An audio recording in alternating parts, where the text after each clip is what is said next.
Thank you. We now recognize Congressman Omar for 5 minutes. Thank you, Chairman. In March, I led several of my colleagues on a delegation to Honduras and Guatemala. We met with government officials in both countries, and we spent several days meeting with indigenous and campesino communities. As you might expect, the root causes of migration were a recurring theme of our meetings. I have to tell you all, what I heard in those communities was completely different than what we're hearing from you today.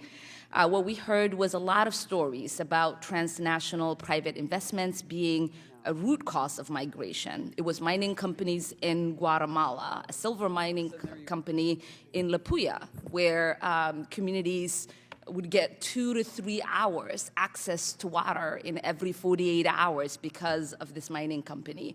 It was energy companies in Honduras, cryptocurrency in El Salvador, sweatshops and agricultural companies in all 3 countries.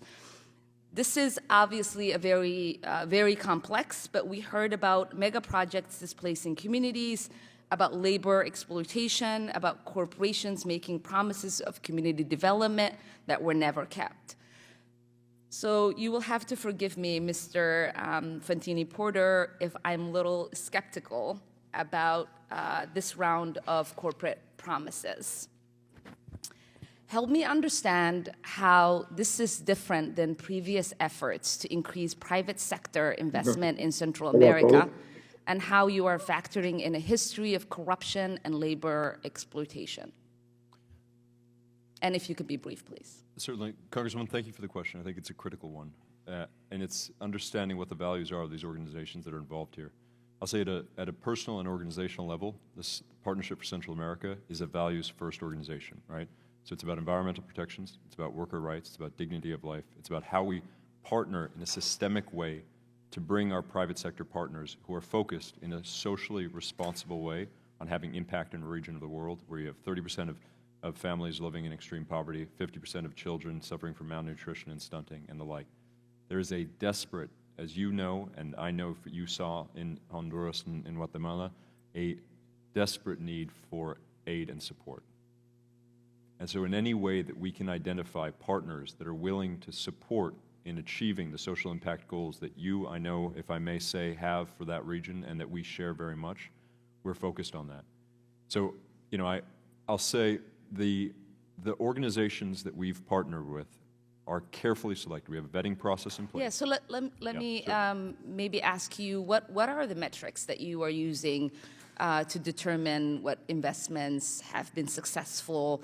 And is it only about reducing out migration, or is it more than that? Because in La Puya, in Guatemala, you know, many of the mothers that we talked about how their young children left because life is not sustainable there. And you have a transatlantic corporation that is investing in silver mining there, but the community in itself is devastated because of it. I think it's important, if I may, Congresswoman, to just note the distinction between organizations, right?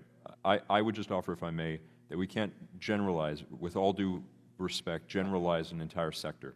There are different organizations that have different intentions and different business practices.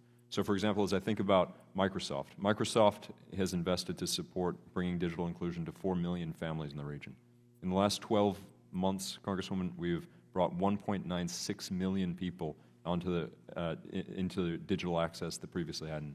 With MasterCard and other partners, 310,000 individuals now have access to the formal economy. 12 months ago, they did not. That means access to credit, that means formal bank accounts. 12 months. That's quick, it's significant, and it delivers real impact to families there.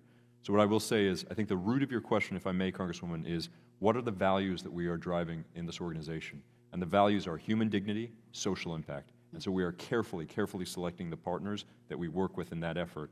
And I'll note the partners that we have brought on have delivered now in the last 12 months $3.2 billion in foreign direct investment and support in the region. I appreciate your answer, and I would love to follow up in the future, but I really wanted to quickly get in this one question to Ms. De Sola. One of the concerns I've heard from El Salvadoran civil society is that some U.S. aid partners are too close to Bukele government and to Bukele himself. What is Glasswing's relationship with Bukele? Thank you, Congressman Omar. We're an independent organization and always have been for 15 years. So we've been working across every administration since we started the organization in collaboration with maintaining our independence. So in order to reach, just like you said before, in order to reach as many of these women, young people, and children, we do collaborate with ministries of education, ministries of health, and those people who form part of these teams. So we work independently in collaboration with both private sector and government stakeholders. Okay, thank you. Thank you. Thank you.